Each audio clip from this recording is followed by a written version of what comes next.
सकते हैं। महिलाओं के लिए मैं हमेशा प्रोग्राम में बात करता हूं कि हमारे इलाके की अधिकांश महिलाएं हर रोज कहीं ना कहीं तरह के घर में, बाहर में, सड़क में, जहां भी वे रहती हैं, हर तरह का जुल्म सहती हैं। सिर्फ उसके पीछे एक कारण है कि उन्होंने कभी बोलना नहीं सीखा। उन्हें शुरू से ये बताया गया है कि चुप रहना ही तुम्हारा गहना है।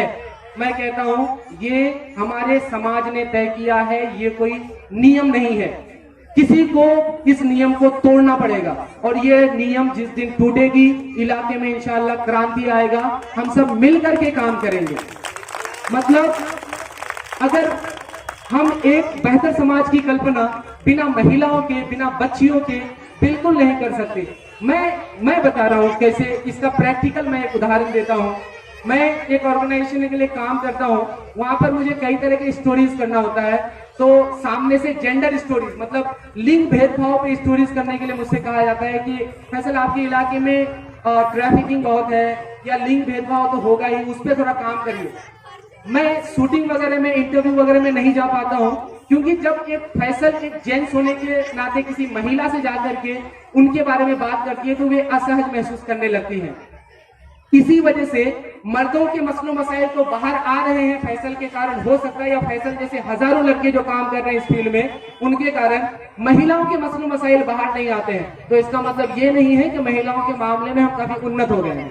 इसका मतलब ये है कि उनके मसलों मसाइल पर बात करने के लिए या तो हमारी रीच नहीं है, या तो वे लोग, उन लोगों की भागीदारी कम है, इसलिए उनके मामले जो है बाहर कम आ पा रहे हैं।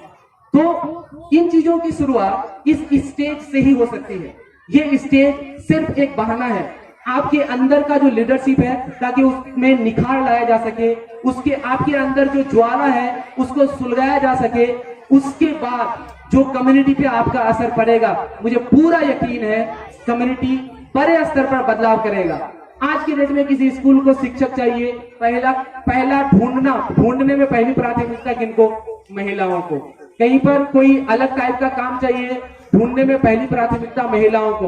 तो हम लोगों को समझ तो ये आ रहा है कि काम करने के मामले में अगर सबसे स्ट्रांगली मतलब ईमानदारी से और पूरी तरह से डेडिकेशन के साथ अगर कोई काम कर सकती है वो महिलाएं हैं। नो डाउट, मैं बिल्कुल इस विषय पे डाउट नहीं करता। लेकिन जब जिम्मेदारियां देने की बात आती है, जब लीडरशिप की बात आती है, तो हम लोग क्या कहने लगते हैं कि नहीं इनसे नहीं हो पाएगा। पता नहीं है, उन्हें पता है कि इनसे हो पाएगा। वे डरते हैं कि इन्हें मौका मिल जाए और इन्होंने साबित करके दिखा दिया तो इन्होंने जो 50-60 साल से दबा करके रखा है महिलाओं को, वो नहीं हो पाएगा। इसीलिए इस डर से हमेशा इलाके की महिलाओं का शोषण हो रहा है। ये चीजें खत्म मैं नहीं कह सकता कि डायरेक्ट हो जाएगा, हमारे परिवार से शुरू हो जाएगा, लेकिन आप कल के भविष्य हैं। आज नहीं, 10 साल बाद तो हो सकता है ना। बस इन्हीं जिम्मेदारियों के साथ मैं तमाम बच्चियों से गुजारिश करूंगा कि आप लोग अपने एजुकेशन को इतना सख्त करिए, इतनी बुलंदी पर पहुंचिए कि इस जमाने को बताइए कि आपको मौके नहीं दिया उन्होंने, वो उनका कसूर था, आपका कोई कसूर नहीं था। आप लोगों को जब भी मौके मिले आप लोगों ने उसे साबित करके दिखाया है।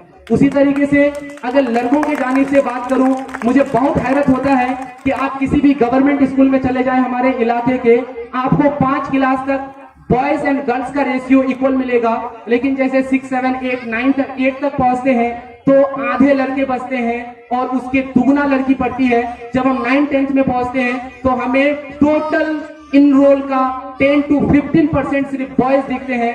मुझे नहीं पता गार्जियनों को क्या प्रॉब्लम है।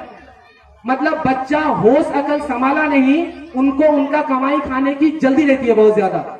अपने बच्चों को होटलों में भेजने की जल्दी रहती है, कमाई खाने का जल्दी रहता है, 2 टका कमा करके घर बनाने की जल्दी रहती है इन लोगों को। आप किसी भी बाजार में चले जाएं, हमारे इलाके के 10-12 साल के बच्चे इलाके के होटलों में काम कर रहे हैं, 10 से 12 घंटा काम कर रहे हैं, 2000 की तैयारी में काम कर रहे हैं। आपको शर्म नहीं आती? शर्म आना चाहिए आप लोगों को। जब तक आपके अंदर हिम्मत है, आपके अंदर ताकत है, आप अपने बच्चों को खटा करके आप अपने बच्चों की कमाई खा रहे हैं। जब बच्चों को स्कूलों में भेजना चाहिए, ये बच्चा जब आपके बुढ़ापे में आपको लात मारेगा तो आप कहिएगा कि बच्चा खराब हो गया। क्या आपने उसे वैसा तालीम दिया? आपने वैसा तालीम उसे दिया ही नहीं, फिर उसे उम्मीद लगाए बैठे हैं कि ये मेरा बुढ़ापे का सहारा बने। कैसे हो सकता है? 2 विधा 2 मुंह साफ मत बनिए। जब तक बच्चों का एजुकेशन का टाइम है, उन्हें एनी हाउ आप शिफ्ट में काम करिए, आपसे 8 घंटे का काम में आप परिवार को नहीं संभाल पा रहे हैं, कोई बात नहीं है, आप 12 घंटे का काम करिए, आप ज्यादा काम करिए, लेकिन आपकी जिम्मेदारी है कि आपको अपने बच्चों को एनी हाउ पढ़ाना है। क्योंकि आज मैं कई लोगों से मिला हूं, हमारे इलाके के लोग बाहर रहते हैं, उन लोगों ने बताया है कि हम 10-12 साल से बाहर हैं, सिर्फ हमें आगे बढ़ने के मौके इसलिए नहीं मिल रहे हैं। कई बार जहां पर वे काम करते हैं उनसे कहा जाता है कि आप अब जो है सुपरवाइजर का काम करिए, आप हमारे यहाँ पर बहुत दिनों से रहते हैं, आप सुपरवाइजर बन जाइए, मजदूरों को खटाइए। पता है ये कभी आगे क्यों नहीं बढ़ पाया? क्योंकि इनसे पूछा जाता है आप पढ़े लिखे कितने हैं, तो ये बोलता है मैं अंगूठा छाप हूं, और फिर उन्हें मजबूरी में 20-20 साल तक एक ही कंपनी में मजदूरी का काम करना पड़ता है। तो उन्हें तो एहसास हो गया, मैं देख रहा हूं, बहुत खुशी की बात है, हमारे इलाके के जितने लोग बाहर रह रहे हैं वे अपने बच्चों को बहुत ही शौक से पढ़ा रहे हैं, बहुत शौक से। मुझे इस बात की काफी तसल्ली है, क्योंकि उन्हें एहसास हुआ है बाहर जाकर के कि पढ़ाई की क्या अहमियत है। लेकिन हमारे इलाके के जो लोग हैं, घर में 5 बच्चे हैं, मकई का सीजन आएगा तो पसनी लेकर के मकई के खेतों में भेज देगा, पटवा का सीजन आएगा तो पसनी लेके पटवा कमाने के लिए भेज देगा, धान का सीजन आएगा धान कमाने के लिए भेज देगा। क्या बच्चे आपने ये काम करवाने के लिए पैदा किए हैं? आपकी जिम्मेदारी है अपने बच्चों का ढंग से पालन करना, आपका काम है बच्चों का पढ़ाई को जैसे भी हो उनका इंतजाम करना, और ये आपको करना पड़ेगा। आप बच्चों की तालीम, आप अपने बच्चों की अधिकारों को इस तरह से कुचल नहीं सकते हैं, ये जिम्मेदारी है आपकी। इन जिम्मेदारियों से गार्जियन को बिल्कुल नहीं भागना है। ऐसा नहीं है कि प्राइवेट स्कूल ने जो फी तय करके रखा है, प्राइवेट स्कूल ने जो फी वसूलने का अपना एक एजेंडा सेट करके रखा है, उससे कुछ कम नहीं होता है। हमें पता है हमारे इलाके के लोगों की स्थिति के बारे में, हमें पता है कि किनकी हालत अच्छी है, किनकी हालत बुरी है।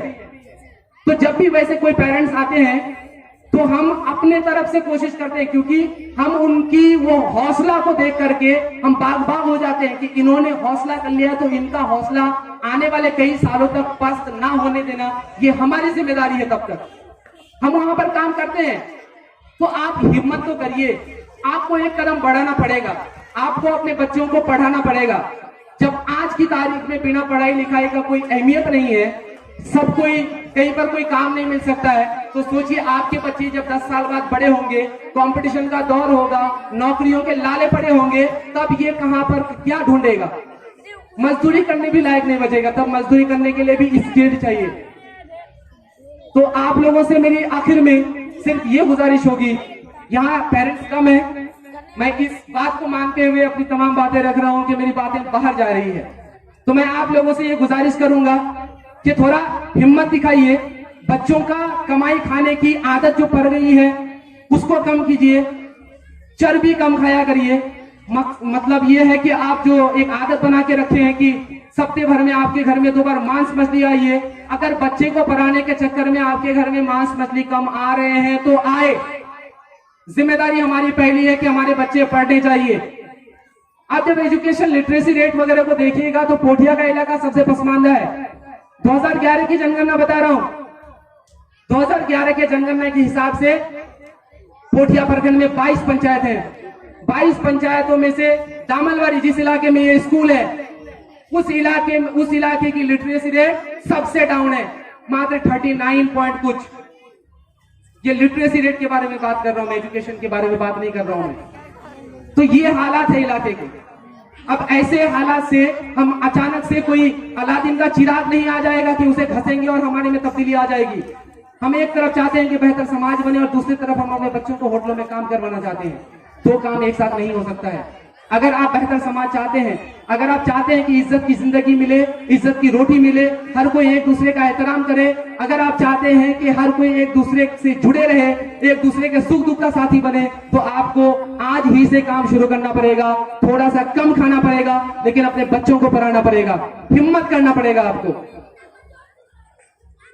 टाइम आप लोगों का मैंने बहुत ले लिया, मुझे इतना बोलना नहीं चाहिए था। अगर बोलने के क्रम में कोई गुस्ताखी हो गई तो मैं क्षमा प्रार्थी हूं। और साथ ही साथ आखिर में फिर से मैं गुजारिश करता हूं कि जितना हो सके, जितनी कुव्वत लगा सके, उससे थोड़ा ज्यादा लगाइए और अपने बच्चों को पढ़ाइए। ये जो मैट्रिक का आप लोगों ने बॉर्डर तय कर दिया है ना कि मैट्रिक तक पढ़ा लिए बहुत हो गया, ये जमाना बहुत पहले खत्म हो चुका है, ये जमाना एक कदीम बन चुका है।